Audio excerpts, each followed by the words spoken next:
casual, fun, and informative? Yes. All right. Well, the first one we got unlocked. The next two, I don't know. I don't really need a mic. Is there a button I press? No? Really? Oh, it's for the camera. No. So, do I need to talk into it like this? It's like the worst audio. We're just gonna redub this, and the dubbing. Okay, all right, good, all right. So just cut all the bloopers. Get the great. Just no one use the word bloopers anymore. This whole presentation is gonna be a blooper. All right. Like many things that we do, this presentation has been very agile. So we've been changing it up into the last hour or so. I also had some of the great beer that we have here, so we're gonna have a lot of fun. We're Development Now. We're a development shop. We're very creative, collaborative. We build lots of cool things with technology and software. And that's me. So,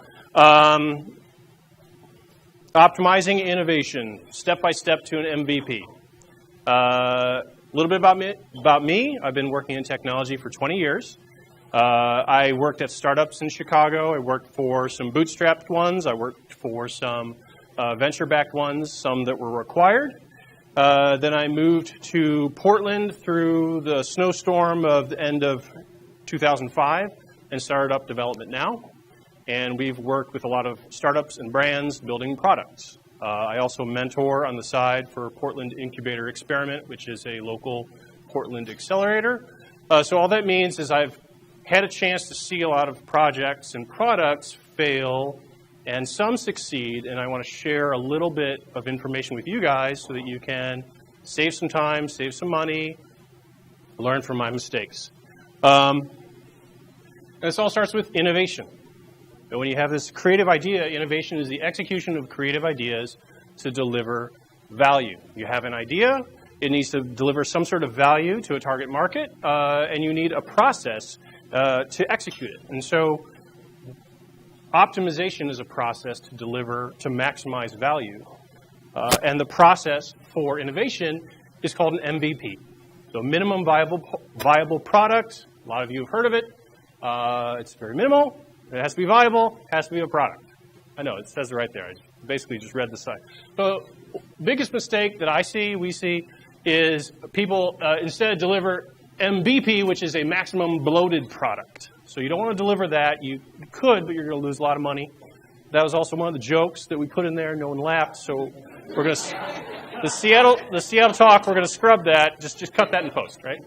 Put something funny, maybe a cat picture up there. So, all right, moving on. An MVP is also different from an MMP.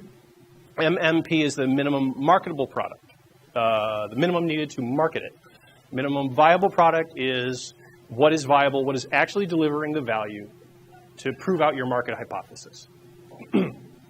So, the MVP process, it's a lean process.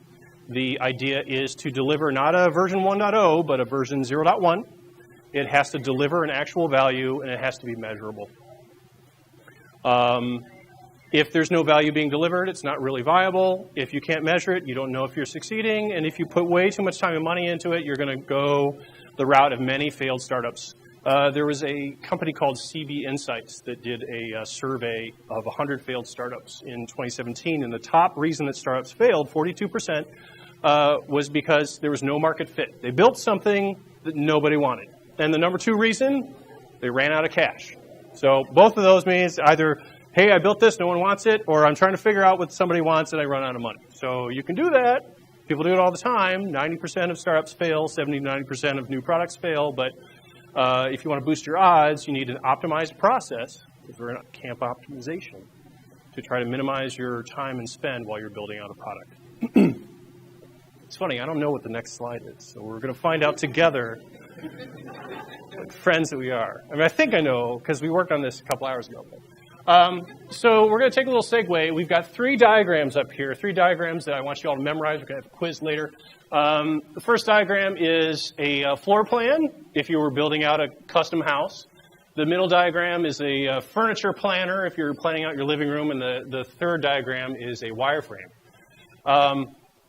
you could probably guess if you were to build a custom house, you would hire someone to design it, right? You design before you build. But if you were having an architect design a house for you, there would be more than just designing it. There's questions. So is it in an earthquake zone? What is the climate like? How many people are in your home? Are you going to grow? Are you going to have 20 kids? If so, you probably want, a lot of bedrooms and a deep, dark basement.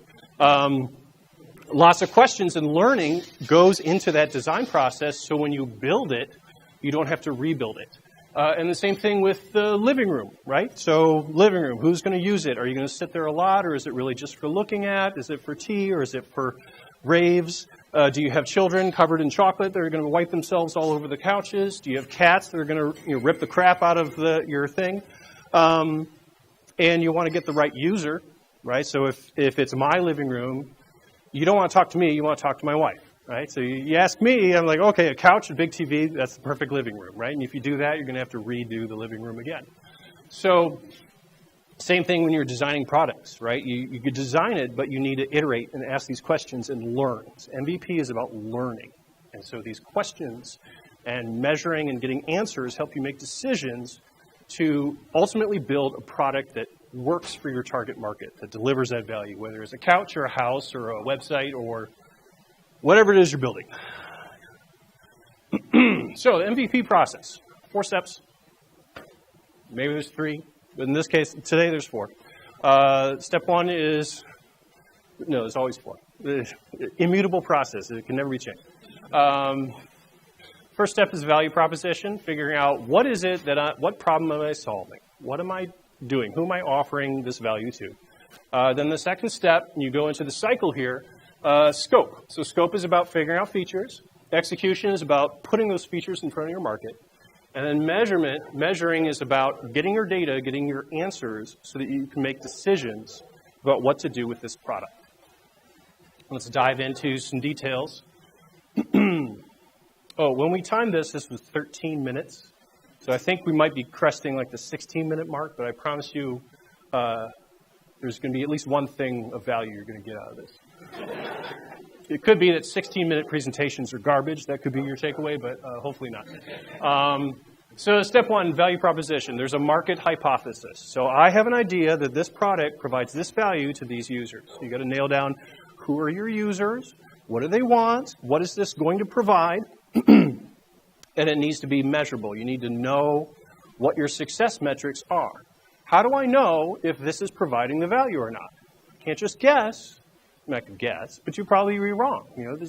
We all know about A/B testing and checking analytics and user surveys and assessing whether what I'm delivering is actually providing the value that I intended to have. I see the monkeys have joined us.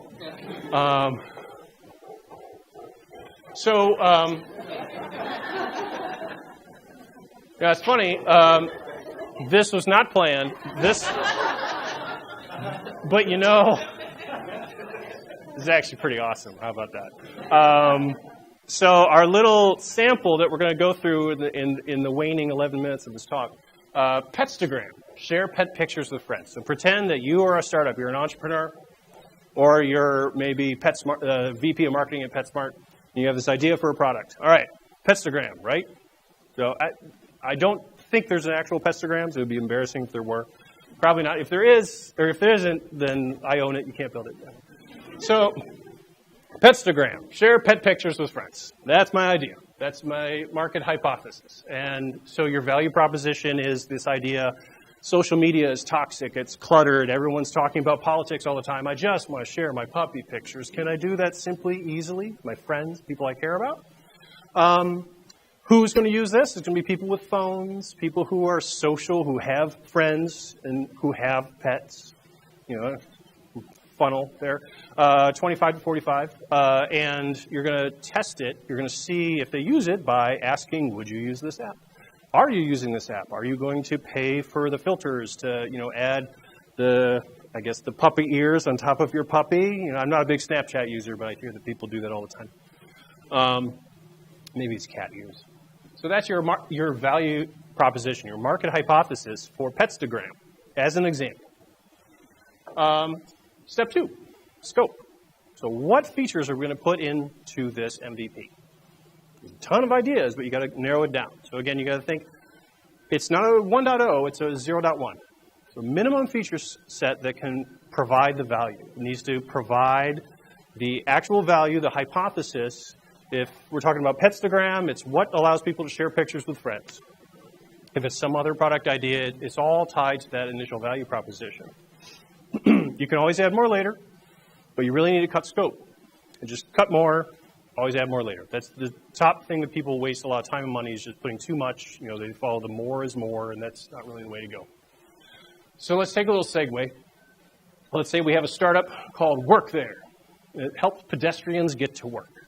These sweaty pedestrians, they want to get to work. What can we do? What product can we provide for these pedestrians, these poor walking saps, to get to work faster? And you think, I've got it. I've got all the features for my minimum viable product. Here we go. Ready to launch. The flying car. $80 million later, right? You roll this out and you say, oh, people don't want it. It's too expensive, right? So you don't want to do that. That's crazy. That would be crazy.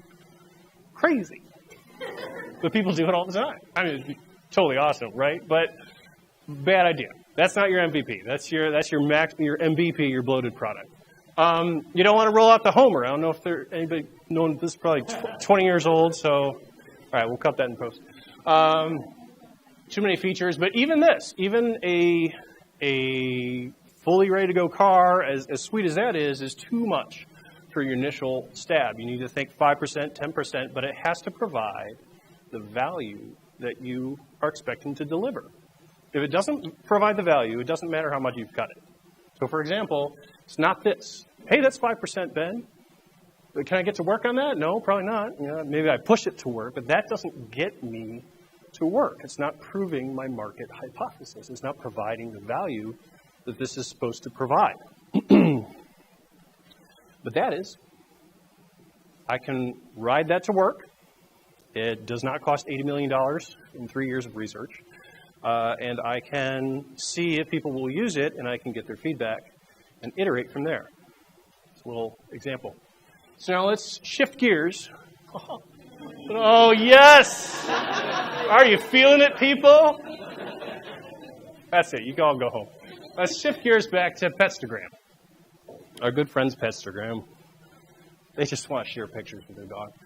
So Petstagram scope, you don't need to read all that. The point is, and if you're thinking about an app for Petstagram, you really just need to put in your email address, take a picture, send it to your friends. Or if I have the app, I can put in my friend's email, I can see the pictures of their pup. That's it.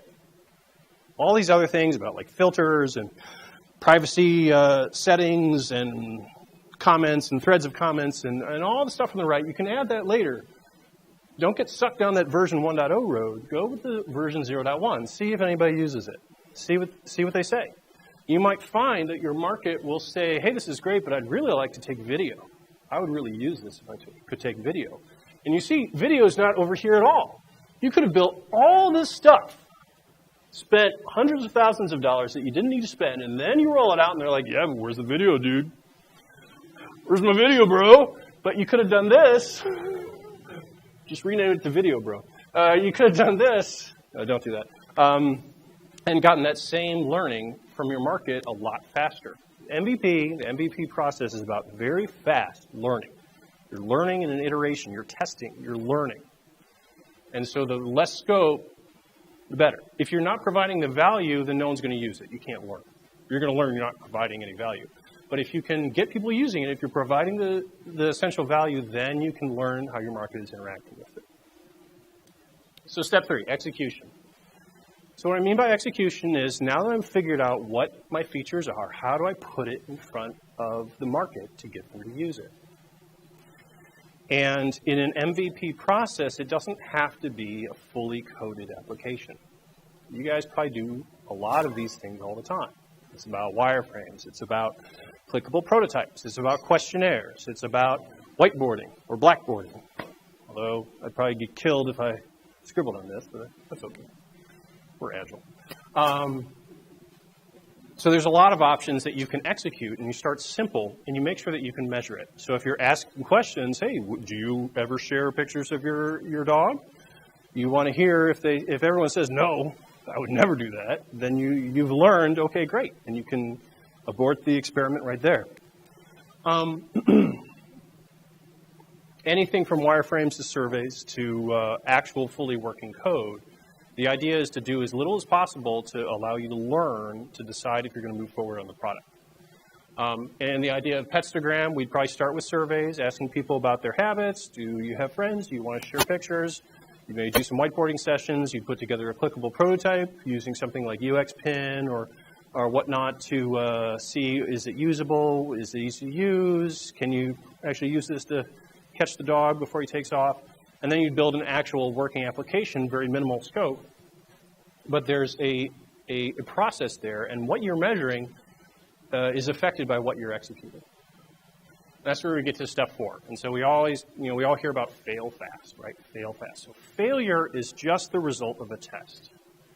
When you do a test, it's either 0, 1, or it's some sort of result. And so failure, just like the Wright brothers, just like Edison, it's an experiment. You are scientists, and these are your experiments. And you want to do as many experiments as possible, as quickly and cheaply as possible, so that you can learn and you can launch a successful product, or say, this is not going to work. I'm going to invest my time and money in something else. So failure is just the result of your test. And that's why people talk about failing fast. Because, hey, you want to test fast, you want to measure fast, you want to learn fast. And it depends on what your execution is. If you're doing surveys and just designs, or you're doing things on a whiteboard, you're going to be measuring different things than if you're launching an actual website. If you're launching an actual website, you're going to use things like Omniture or Google Analytics and look at conversions and user sessions and returning users and all the stuff that we do with the work that we do every day. But you tie that into the measuring that you're doing, the tests that you're doing, and you can make decisions. And then you decide what to do next. And you're doing lots of little experiments, and at the end of each experiment, you decide, what do I want to do next? I'm going to tweak it up, move forward, move back, kill it.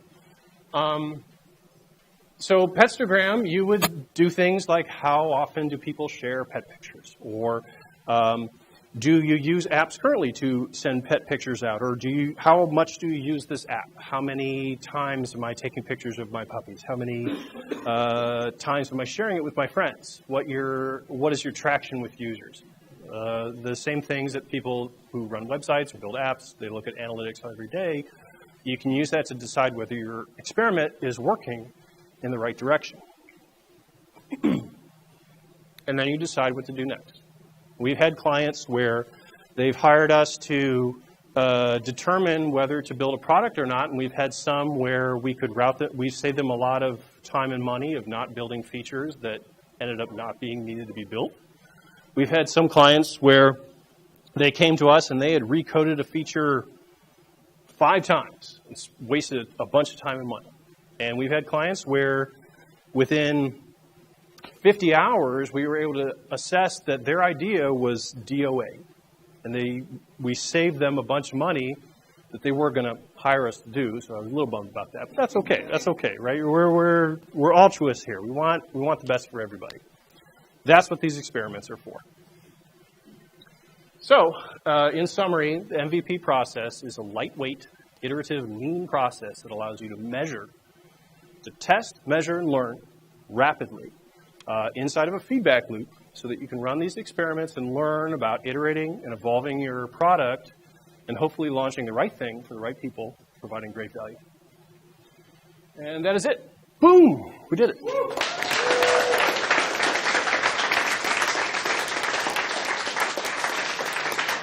Thank you.